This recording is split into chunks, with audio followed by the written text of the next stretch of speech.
আলহামদুলিল্লাহ, পবিত্র জিলহজ মাসের প্রথম দিন। জিলহজ মাসের প্রথম দিন আল্লাহ তাআলা এই দিনগুলি সম্পর্কে, প্রথম 10 দিন সম্পর্কে কসম করেছেন। কি করেছেন? জবান খোলেন, সকলে মনোযোগী হন।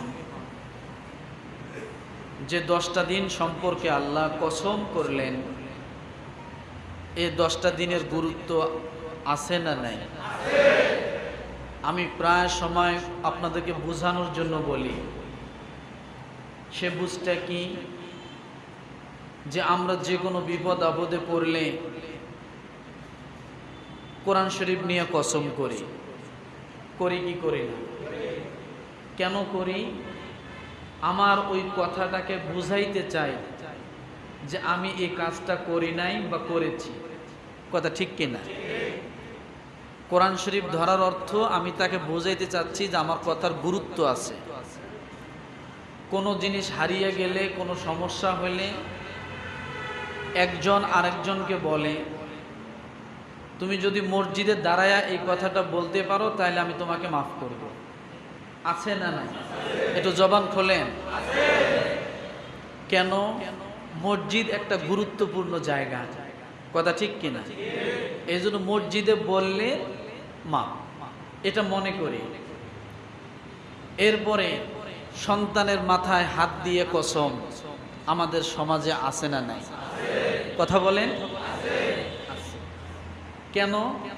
সন্তান পিতা মাতার কাছে সবচাইতে দামি। কথা ঠিক কিনা? এই জন্য সন্তানের মাথায় হাত দিয়ে কসম করে মানুষকে বিশ্বাস করাতে চায়। এইরকম প্রত্যেকটা জিনিস, কিন্তু এগুলো একটা কসমও জায়েজ নাই। একটি কসমও, কেউ যদি বলে যে মসজিদে যাইয়া বলবো, আপনি যদি তার কথায় আসেন আপনিও গুনাহগার হবেন। মসজিদকে নিয়ে কোনো কসম নাই। কেউ যদি কোরআনুল কারীমের উপর হাত রেখে কসম কাটতে চায়, আপনি যদি সেটা স্বীকৃতি দেন আপনিও গুনাহগার হবেন, এটা জায়েজ নাই। কেউ যদি সন্তানের উপর মাথায় হাত রেখে বলে, বুঝাইতে চায়, বিশ্বাস করাতে চায়, আপনি যদি সেটা যোগ দেন, অর্থাৎ আপনি যদি বলেন আচ্ছা ঠিক আছে মাথায় হাত দেও, তা আপনিও গুনাহগার হবেন, বড় গুনাহগার হবেন। এই জন্য এগুলো একটাও জায়েজ নেই। জায়েজ আছে কি? আল্লাহর কসম।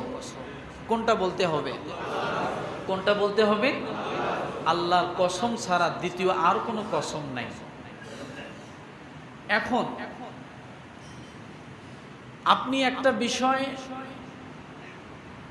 করেন নাই, আপনাকে জোর করে দোষারোপ করা হচ্ছে, আপনি এই বিষয়টার উপরে কসম কাটলেন, কসম কাটতেছেন, আপনি কিন্তু করেননি। এখন আপনাকে জোর করে করানো হচ্ছে। এই জন্য আপনার সমস্যা নাই, যিনি করাচ্ছে তিনি জবাবদিহি করবে। তিনি কি করবে? জবাবদিহি করবে। এই জন্য সবকিছু আল্লাহ পাকের উপর ছেড়ে দেওয়া। কার উপর ছেড়ে দেওয়া? আল্লাহর উপর ছেড়ে দেওয়া। কিন্তু সমস্যাটা হলো, এখন এই আল্লাহর কসমের গুরুত্ব আমাদের কাছে নাই। কেন নাই? সবচেয়ে মিথ্যাবাদী যারা, তারা বেশি এটা করে। কথায় কথায় বিভিন্নভাবে আমরা খোদার কসম, আল্লাহর কসম বলি। কথা ঠিক কিনা? আসলে এটাকে সব জায়গায় প্রয়োগ করা যায় না। এটার গুরুত্ব বজায় রাখতে হবে। তো আল্লাহ তাআলা এই 10টা দিনকে উদ্দেশ্য করে কসম করলেন, 10টা রাতকে উদ্দেশ্য করে কসম করলেন। তাহলে এই 10টি রাত, 10টি দিনের গুরুত্ব আছে না নাই? কসম করলেন কে? আল্লাহ। কাদের জন্য? বান্দার জন্য। তাহলে বান্দা কতটা নিমক হারাম বোঝার জন্য বলছি। বান্দা কতটা নিমক হারাম কতটা গাফেল। আল্লাহ বান্দাকে সৃষ্টি করে বান্দাকে বিশ্বাস করানোর জন্য আল্লাহ নিজেই কসম করা লাগতেছে। কথাটা বুঝছেন আমি কি বলছি? তাহলে এই জাতি, এই বান্দা সহজে মেনে নেওয়া জাতি নয়। কথা ঠিক কিনা? যার কারণে আল্লাহকে কসম করতে হয়েছে। অনেক জায়গায় আল্লাহ কসম করেছেন, ওয়াত্তিন ওয়াজ্জাইতুন ওয়াতুর সিনিন, এগুলো আল্লাহ সব কসম করেছেন। বিভিন্ন জায়গায় আল্লাহ তাআলা কসম করেছেন। কেন? জাতিকে বিশ্বাস করানোর জন্য। সহজে আমরা বিশ্বাস করতে চাই না। এই 10টি রাত 10টি দিনের গুরুত্ব এটা বলে আমি কুরবানির আলোচনায় যাব। আল্লাহ পাক রব্বুল আলামিন সূরা ফাজরের মধ্যে বলেন, ওয়াল ফাজর ওয়া লায়ালিন আশর ওয়াশ শাফঈ ওয়াল ওয়াতর ওয়াল লাইলি ইযা ইয়াসর হাল ফি যালিকা কসমুল লিযী হিজর। আল্লাহু আকবার বলেন। ওয়াল ফাজর, সুবহে সাদিকের কসম, ফজরের কসম কে করেছে? আল্লাহ করলেন। ওয়ালায়ালিন আশর, রাত্রের কসম, যে রাত গত হয়ে যায়, রাতের গভীরতার কসম। ওয়াল্লাইলি ইযা ইয়াস, যে রাতটা শেষের দিকে যায় ভোর হতে থাকে। কি হতে থাকে? অন্ধকার কেটে যায়। ওয়াল ফাজরি ওয়া লায়ালিন আশর ওয়াশ শাফঈ ওয়াল ওয়াতর, আল্লাহ বলেন ওয়াশ শাফঈ ওয়াল ওয়াতর, এই 10টি রাতের মধ্যে জোর আছে, এই 10টি রাতের মধ্যে বেজোর আছে। বেজোর রাত্রের কসম, জোর রাত্রের কসম। জোর এবং বেজোর রাতের কসম করতেছেন কে? জোর এবং বেজোরের কসম করেন কে? ওয়াশ শাফঈ ওয়াল ওয়াতর, এই দিনগুলির মধ্যে যদি 29টা হয় তাহলে বেজোর হবে, 30টা হলে জোর হবে। কথা ঠিক কিনা? আল্লাহ এই জন্য বললেন ওয়াশ শাফঈ ওয়াল ওয়াতর, জোর এবং বেজোরের কসম। ওয়াল্লাইলি ইযা ইয়াস, রাত শেষের দিকে, অর্থাৎ অন্ধকারাচ্ছন্ন কেটে যে ভোরবেলা যে আলো উদিত হয়, আলো উদ্ভাসিত হয়, আল্লাহ এগুলার কসম করতেছেন। কেন? এই 10টি দিনের গুরুত্ব অনেক বেশি। কোন মানুষ যদি, নবীজি সাল্লাল্লাহু আলাইহি ওয়াসাল্লাম বলেন, কোন মানুষ যদি কুরবানি করার নিয়ত করে, তার জন্য সর্বপ্রথম আমল হলো জিলকদ মাসের শেষের দিকে আপনি কুরবানি করার নিয়ত করেছেন অথবা করেন নাই, উভয়ের কথা হাদিসের মধ্যে বলা হয়েছে। কোন মানুষ যদি কুরবানি করার নিয়ত করে, জিলকদ মাসের শেষের দিকে তার জন্য হলো সে যেন তার অবাঞ্ছিত লোমগুলো পরিষ্কার করে নেয়, মাথার চুলগুলো কেটে ছেটে নেয়, নখের নখগুলো যেন কেটে ছেটে নেয়। অর্থাৎ জিলহজ চাঁদ উঠবে কুরবানি দেওয়ার আগ পর্যন্ত সে যেন এগুলা না কাটে, চুল কাটবে না, নখ কাটবে না, অবাঞ্ছিত লোমগুলো শরীর থেকে কর্তন করবে না। আল্লাহ তাআলার হাবিব ডাক দিয়ে বলেন, কুরবানি করার পরে যেন এগুলা কর্তন করে। করলে কি হবে? আল্লাহ তাআলা প্রতিটা বিনিময় বান্দার জন্য কুরবানির সওয়াব দিয়ে দেয়। কিসের সওয়াব? কথা বলে, কুরবানির সওয়াব দিয়ে দেয়। তাহলে 1 নাম্বার একটা আমল পেলাম, জিলহজ মাসের চাঁদ উঠবে, তার আগে আমরা এগুলো কি করব? পরিষ্কার করব। জিলহজের চাঁদ উঠার সাথে সাথে এগুলা পরিষ্কার করা, নখ কাটা, এগুলোর জন্য কি করি? বন্ধ করি। কয়দিনের জন্য? কয়দিনের জন্য? 9 দিনের জন্য। 10 দিনের দিন তো কাটবেন। কখন কাটবেন? কুরবানির পরে। কুরবানি দিয়েছেন তারপরে কাটবেন, কাটলে কি হবে? আল্লাহ তাআলা এটার বিনিময় একটা করে কুরবানির সওয়াব দিয়ে দেবেন। আমার ভাইরা, এই গেল 1 নাম্বার আমল। দ্বিতীয় নাম্বারে এই 10 দিনের গুরুত্ব কেন এত বেশি? আপনি রাত্র পেয়েছেন, আল্লাহ যে রাতের কথা বলেছেন, ওয়াল্লাইলি ইযা ইয়াস, আল্লাহ তাআলা যে রাতের কথাগুলো বললেন, কোন মানুষ যদি জিলহজ মাসের রাত্রগুলো পেয়ে যায়, সেজন্য রাত্রিগুলোতে বেশি বেশি করে ইবাদত করে। কি করে? রাতের মধ্যে ইবাদতগুলো বেশি বেশি করে করবে, জিকির আজকার বেশি বেশি করে করবে, বেশি করে নামাজ পড়বে, কোরআন তেলাওয়াত করবে।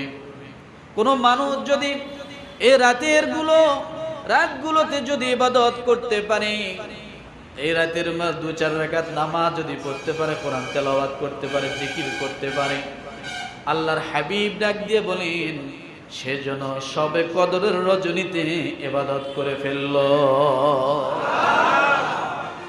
এই 10 রাতের আমল একটু বেশি করবে। এশার নামাজ তো পড়ি না? মাগরিব পড়ি, এশার নামাজ পড়ি, ফজরের নিয়ত করি। আপনি রাতের বেলা জাগনা পেয়েছেন, জাগনা পাওয়ার পরে আপনি এই কালেমাটা বলেন, লা ইলাহা ইল্লাল্লাহু ওয়াহদাহু লা শারীকা লাহু লাহুল মুলকু ওয়া লাহুল হামদু ইউহয়ী ওয়া ইউমীতু ওয়া হুয়া আলা কুল্লি শাইইন কাদির। অথবা এই কালেমা পড়ে, আশহাদু আল্লা ইলাহা ইল্লাল্লাহু ওয়া আশহাদু আন্না মুহাম্মাদান আবদুহু ওয়া রাসূলুহু। যদি এটাও না পারেন, সুবহানাল্লাহ, আলহামদুলিল্লাহ, আল্লাহু আকবার বলেন, 3টা তাসবিহ পাঠ করেন। এটাও যদি পড়তে না পারেন, তাহলে বলেন, শুধু বলেন আল্লাহুম্মা গফিরলি। কি বলবেন? আল্লাহুম্মা গফিরলি। আপনি যে আল্লাহুম্মা গফিরলি বললেন, বলার সঙ্গে সঙ্গে আমার আরশ আজিমের আল্লাহ তাআলা আপনার দোয়াটা কবুল করে নিল। এই বিষয়ে একজন সাহাবীর কথা আমি প্রায় বলেছিলাম। রাতে যখন করট ঘুরায়, সুবহানাল্লাহ বলে, আরেকদিকে মোর দেয় আল্লাহু আকবার বলে, এমন একজন সাহাবী মসজিদে নববীর মধ্যে প্রবেশ করে। আল্লাহর নবী ডাক দিয়ে বলেন, ও আমার সাহাবীরা, তোমরা শোনো, এখন যে সাহাবী মসজিদের মধ্যে প্রবেশ করবে, আমি নবীজি বললাম নিশ্চয় সে জান্নাতি। সাহাবায়ে কেরাম আশ্চর্য হয়ে গেল, নবীজি কার কথা বলেন? সকলেই দরজার দিকে তাকিয়ে রয়েছে, সকলেই দরজার দিকে তাকিয়ে রয়েছে। দরজার দিকে তাকিয়ে থাকার পরে একজন ব্যক্তি, উস্কো খুস্কো চেহারা, চুলগুলো কালো, চেহারাটা কালো, জুতাগুলো কাকের মধ্যে নিয়ে মসজিদে প্রবেশ করে। মসজিদে প্রবেশ করার সঙ্গে সঙ্গে সব সাহাবায়ে কেরাম যখন তাদের দিকে তাকিয়ে রয়েছেন, আশ্চর্য হয়ে গেল। চেহারার দিক দিয়ে গরিব, স্বাস্থ্যের দিক দিয়ে গরিব, এরপরে সমস্ত দিক দিয়ে গরিব। এই লোকটা নাকি জান্নাতি। আল্লাহর নবী বলেছেন সে জান্নাতি। সাহাবায়ে কেরাম আশ্চর্য হয়ে গেল। একজন সাহাবী ঈর্ষান্বিত হলো, কি তার আমল, কোন আমল করে, আমি তার আমল দেখব। এই কথা যখন বললেন, কিভাবে তার আমল দেখবে? সাহাবী তো রাতের বেলা বাড়িতে ঘুমায়, শুধু নামাজগুলো পড়ার জন্য আল্লাহর নবীর পিছনে আসে, একটু বয়ান শোনার জন্য আসে, আর বয়ান শোনার পরে চলে যায়। সাহাবীর বাড়িও একটু অনেক দূরে। আল্লাহর নবীর এক সাহাবী বললেন, ও ভাই, আমি আপনার বাড়িতে 3টা দিনের জন্য মেহমান হতে চাই, 3টা দিনের জন্য মেহমান হতে চাই। তাদের ঘরে খাবার না থাকলেও মেহমানদেরকে অনেক যত্ন করত, নবীর সাহাবী নিজে মেহমান হতে চায়, এটা আশ্চর্য হয়ে গেলেন। বললেন চলেন আমার বাড়িতে মেহমান হিসেবে। বলল ভাই আমার 3টা দিন জরুরত আছে, আমি 3 দিন আপনার বাড়িতে থাকব। বলে কোনো সমস্যা নেই। সাহাবীকে নিয়ে যখন তার বাড়িতে চলে গেলেন, 3 দিন থাকলেন। দিনের বেলা রোজা রাখে না, রাতের বেলা একসঙ্গে ঘুমায়, কিন্তু উঠে তেমন কোনো আমল করে না। 3টে দিন পরে যখন যাওয়ার সময় হয়ে গেল, সাহাবী হাত দিয়ে ডাক দিয়ে বলেন, হাত জোর করে ডাক দিয়ে বলেন, ও আল্লাহর নবীর সাহাবী, 3 দিন আপনার বাড়িতে থাকলাম, 3টা রাত আপনার বাড়িতে থাকলাম, আপনার তেমন কোনো আমল আমি দেখতে পেলাম না। কিন্তু আল্লাহর নবী আপনি যখন মসজিদে প্রবেশ করেন, নবী যে ঘোষণা দেয়, এখন যে সাহাবী মসজিদে নববীর ভিতরে প্রবেশ করবে, আমি নবী যে সাক্ষী দিলাম, অবশ্যই ব্যক্তি আল্লাহর জান্নাতে চলে যাবে। সুবহানাল্লাহ বললেন না কয়জন? আমি কিন্তু দেখছি। বউয়ের সাথে রাগ করে আইছেন নাকি? হ্যাঁ, মুখ গামটি দিয়ে বয়ে রয়েছেন কেন? মুখ খোলেন। সাহাবীর চোখ দিয়ে পানি চলে আসলো। নবীজি যার জন্য জান্নাতের সার্টিফিকেট দেয়, সে কোনদিন জাহান্নামের বাসিন্দা হতে পারে না। নবীজি কারো প্রতি যদি সন্তুষ্ট থাকে, আল্লাহ সন্তুষ্ট হয়ে যায়। নবীজি কারো জন্য যদি মুস্কি হেসে দেয়, তার জন্য জান্নাতি হয়ে যায়।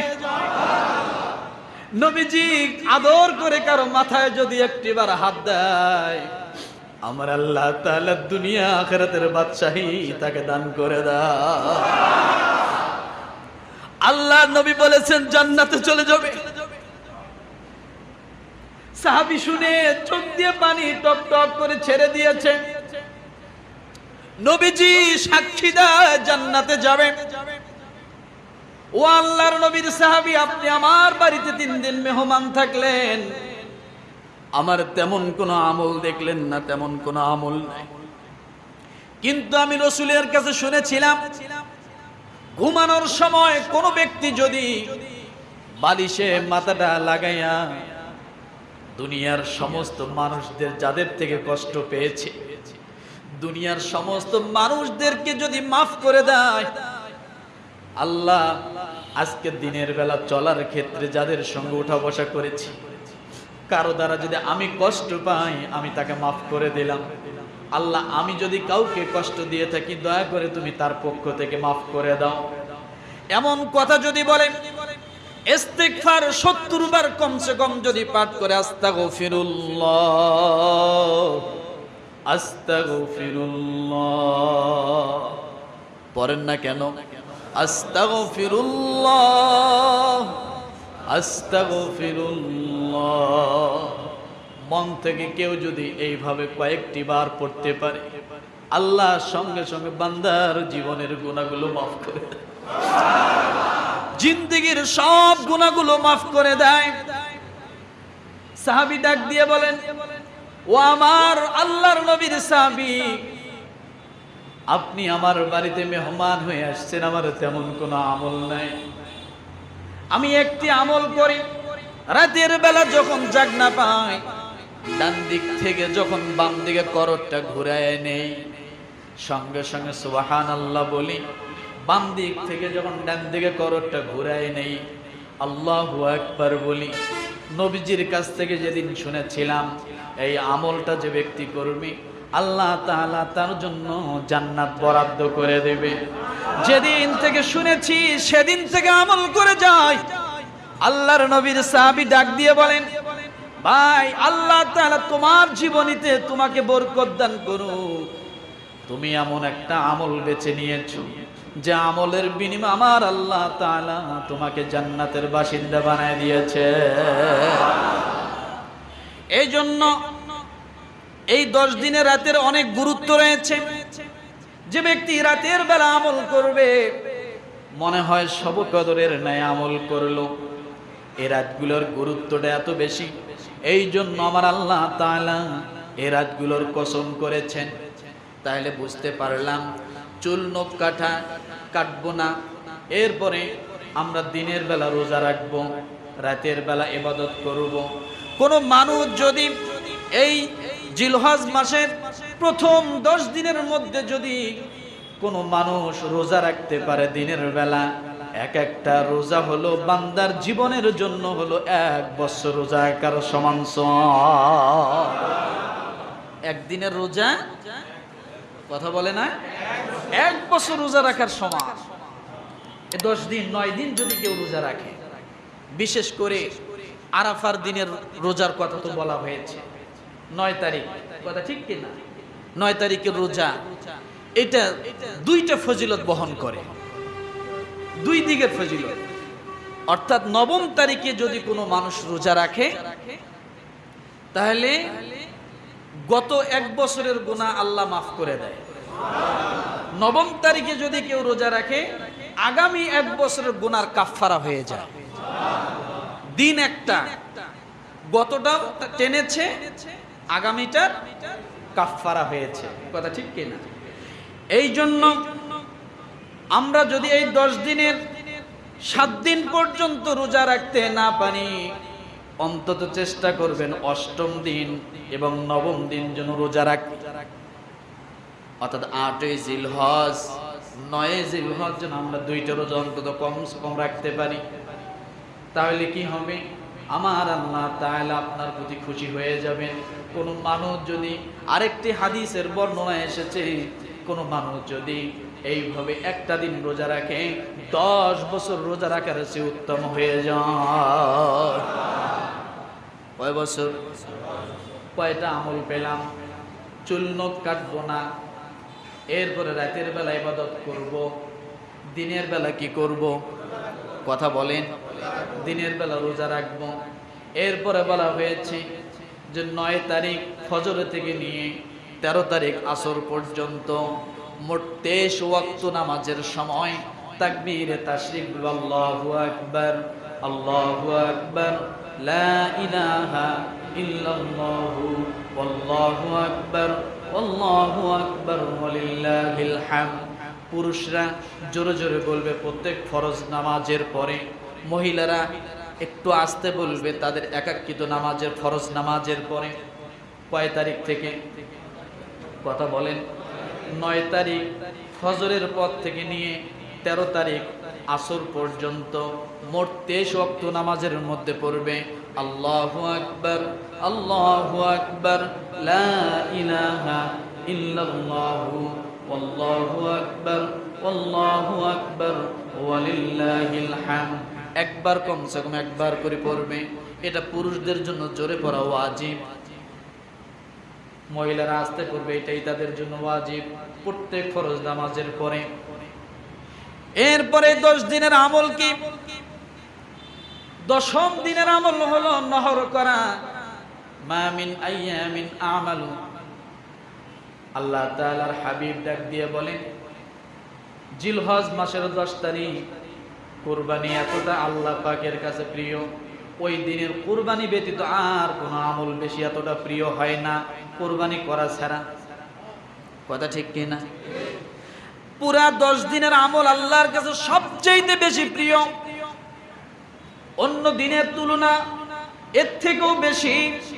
সাহাবায়ে কিরাম প্রশ্ন করেছেন, মা মিন আইয়ামিল আমাল সালিহু ফিহা হাব্বু ইলাল্লাহ মিন হাযিহিল আইয়াম, ইয়ানি আইয়ামুল আশর। قال يا رسول الله ولا الجهاد في سبيل الله إلا رجل خرج بنفسه وماله فلم يرجع من ذلك بشيء. الله أكبر. আমার ভাইরা, আল্লাহর নবী বলেন, মা মিন আইয়ামিন আমালুস সালিহু ফিহা হাব্বু ইলাল্লাহ, এই দিনগুলোর মধ্যে সবচাইতে বেশি প্রিয় আল্লাহ পাকের কাছে বান্দার আমল, এতটা আমল এত প্রিয়, অন্য দিন এতটা প্রিয় হন না, অন্য দিন এতটা আল্লাহ তাআলা লাইক করেন না। কিন্তু এই দিনগুলোতে বান্দার আমলের দিকে আল্লাহ যতটা পছন্দ করেন, যতটা ভালোবাসেন, যতটা বেশি খুশি হন। মিন হাযিহি ইয়ানি আইয়ামিল আশর। ক্বালু ইয়া রাসূলুল্লাহ, সাহাবায়ে কিরাম প্রশ্ন করলেন, ইয়া রাসূলুল্লাহ, এই সময় কি জিহাদ, জিহাদ কি বেশি আমল না? জিহাদ কি বেশি আল্লাহর কাছে পছন্দনীয় না? এই দিনগুলো থেকে জিহাদের ময়দানে যাওয়াটা অধিক আমল, অধিক পছন্দনীয় না? আল্লাহর নবী বলেন, বলে নতুন করে জিহাদের জন্য যাবে এমনটা না। বান্দা যদি কেউ জিহাদের মধ্যে চলে গিয়েছিল, বান্দা জিহাদের মধ্যে চলে যাওয়ার পরে শহীদ হয়েছে, ধুলা মলিন হয়েছে, শহীদ হয়েছে, তারা ব্যতীত যারা অন্য সমস্ত আমল বাদ দিয়ে যদি এই মুহূর্তে জিহাদের মধ্যে যায়, আল্লাহর কাছে এটা পছন্দনীয় না। কারণ এই মুহূর্তে আল্লাহ পাকের কাছে বেশি পছন্দনীয় হলো এই দিনগুলিতে নিজের স্থানে থেকে থেকে ভালো ভালো আমলগুলো করা, হজ করার সামর্থ্য থাকলে হজ করা। কারণ এগুলো বাদ দিয়ে নতুন করে এই দিনগুলোতে যেন জিহাদের ময়দানে না যায়। তবে হ্যাঁ, যারা গিয়েছে তারা যদি শহীদ হয় তাদের মতো না। কথাটা কি বুঝাতে পারছি? যারা চলে গেছে তাদের কথা বাদ, যারা যায় না তারা কি করবে? তারা এই দিনগুলোতে জন্য কি করে? বেশি বেশি করে আমল করে। খারাজা বিনাফসিহি ওয়া মালিহি ফালাম ইয়ারজি মিন যালিকা বিশাই। ওই ব্যক্তির মতো নয় যে চলে গেছে, শহীদ হয়েছে, তাদের মতো নয়। কিন্তু যারা থাকবে তার জন্য কি করে? বেশি বেশি করে এই দিনগুলিতে আমল করে। কারণ এই দিনগুলিতে আল্লাহ পাকের হুকুম হজের সাথে সম্পৃক্ত। কিসের সাথে সম্পৃক্ত বলেন? কিসের সাথে? হজের সাথে সম্পৃক্ত। কিন্তু আমরা এই দিনগুলি মনেই করি না, কিছুই মনে করি না। কথা ঠিক কিনা? আমার ভাইরা, এইভাবে ভালো করে একবার বুঝে নেন। জিলহজ মাসের আগে আমরা চুল নখগুলো কেটে নিব, জিলহজ মাস পাওয়ার পরে আর কাটবো না। এই 9টা দিন রাতের বেলা রোজার, রাতের বেলা আমরা আমল করব, কোরআন তেলাওয়াত করব, নামাজ বেশি করে পড়ব, জিকির আজকার বেশি করে করব। 3য় নম্বরে আমরা দিনের বেলা রোজা রাখব। কি করব বলেন? দিনের বেলা রোজা রাখব। প্রত্যেক দিন যদি না পারি, নিয়ত করবেন কমসে কম যেন 8 তারিখ এবং 9 তারিখ রোজা রাখা হয়। এরপরে বলা হয়েছে আমরা 9 তারিখ ফজর থেকে নিয়ে কয় তারিখ পর্যন্ত?